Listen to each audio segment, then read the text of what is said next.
दोस्तों नमस्कार। हैदराबाद में माधवी लता और ओवैसी के बीच राजनीतिक संघर्ष काफ़ी दिलचस्प बन रहा। दोनों उम्मीदवारों के पास अपने अपने अनूठे गुण और पृष्ठभूमि हैं। ये देखना दिलचस्प होगा कि हैदराबाद के मतदाता नई प्रत्याशी माधवी लता के प्रति कैसी प्रतिक्रिया देंगे। लेकिन ये संघर्ष निश्चित रूप से हैदराबाद के राजनीतिक परिदृश्य में एक रोचक स्तर जोड़ता है, जहां हैदराबाद ओवैसी परिवार का एक मजबूत गढ़ है, जहां से आज तक उन्हें कोई हरा नहीं पाया। लेकिन भाजपा हमेशा से यहां पर नंबर 2 पार्टी बनी रही और यही वजह है कि इस बार उसने हिंदुत्व के चेहरे पर अपना विश्वास जताया है और माधवी लता को अपना प्रत्याशी बनाया है। वहीं पिछले एक वर्ष में राजनीतिक परिदृश्य में माधवी लता का उदय देखने में एक दिलचस्प घटनाक्रम रहा है। उन्होंने हैदराबाद के राजनीतिक मंच पर ओवैसी के लंबे समय से चले आ रहे प्रभुत्व को चुनौती दी है।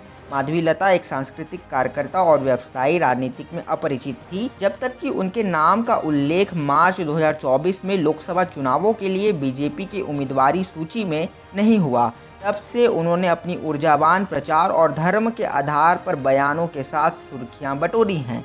वहीं बाकी बीजेपी नेताओं की तरह माधवी लता ने भी इस चुनाव में हिंदू मुसलमान का एंगल जोड़ने की कोशिश करी, जिसके चलते उनका एक वीडियो सोशल मीडिया पर काफ़ी वायरल हुआ था, जिसमें वो एक मस्जिद की ओर तीर चलाते हुए दिखाई दे रही थी। इसके बाद उनके खिलाफ एफआईआर भी दर्ज हुई। हालांकि बाद में उन्होंने उस वीडियो को अधूरा बताते हुए सफाई भी दी थी। माधवी लता के ट्रिपल तलाक कानून पर मुखर रूप और ओवैसी परिवार के शासन के तहत हैदराबाद के पुराने शहर की कथित अविकसितता के खिलाफ उनके अभियान ने कई मतदाताओं के बीच संवेदनशीलता जगाई है।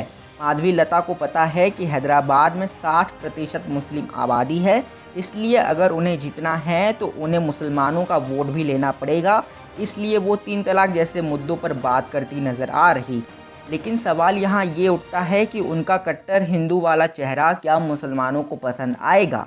दूसरी तरफ ओवैसी की बात करें तो ओवैसी की हैदराबाद चुनाव की तैयारियां काफ़ी व्यापक रही हैं, जैसे कि उनके घर घर अभियान और सार्वजनिक बैठकों से स्पष्ट है। वो हैदराबाद के विभिन्न क्षेत्रों जैसे कमातीपुरा, उस्मान बाग और बंदलगुंडा में अपने मतदाताओं के साथ सक्रिय रूप से जुड़े रहे हैं।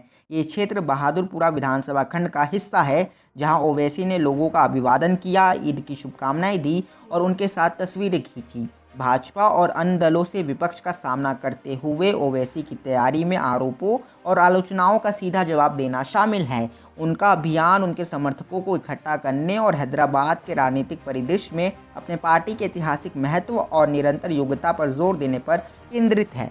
चौथे चरण के चुनाव से पहले हैदराबाद में ओवैसी और माधवी लता के बीच राजनीतिक संघर्ष हाल के घटनाक्रमों में देखने को मिला, जब माधवी लता द्वारा 6 मई 2024 को ओवैसी के खिलाफ चुनाव आयोग में शिकायत दर्ज कराई गई है। ये शिकायत दोनों उम्मीदवारों के बीच प्रतिस्पर्धा में लगातार वृद्धि को दर्शाती है। इसके अलावा दोनों पक्षों से विभिन्न सार्वजनिक बयान और प्रतिक्रियाएं आई हैं। ओवैसी सक्रिय रूप से प्रचार कर रहे, अपने मतदाताओं के साथ जुड़े रहे हैं और अपने पार्टी के ऊपर लगे आलोचनाओं और आरोपों का जवाब दे रहे। दूसरी तरफ माधवी लता सक्रियता और सार्वजनिक प्रशासन में अपने अनुभव का लाभ उठाकर हैदराबाद में ओवैसी के मजबूत किले को हराना चाहती हैं। इस क्षेत्र में राजनीतिक गतिशीलता बदल रही, दोनों उम्मीदवारों के लिए महत्वपूर्ण समर्थन देखा जा रहा, जिससे चुनावी परिणाम की भविष्यवाणी करना मुश्किल हो रहा। मगर ओवैसी के साथ उनके परिवार की विरासत, उनका खुद का एक राजनीतिक इतिहास और 60% मुसलमान खड़ा हुआ दिखाई दे रहा। और अगर माधवी लता इन 60% मुसलमानों का मजाक हवा में तीर चलाकर उड़ाएंगी तो शायद ओवैसी को थोड़ा सा भी समय नहीं लगेगा माधवी लता की राजनीति खत्म करने में। बाकी क्या है आपकी राय, कमेंट करके बताएं और वीडियो अच्छा लगा तो लाइक करके चैनल को सब्सक्राइब कर लें और बने रहें हमारे साथ। मिलते हैं अगले वीडियो में। धन्यवाद।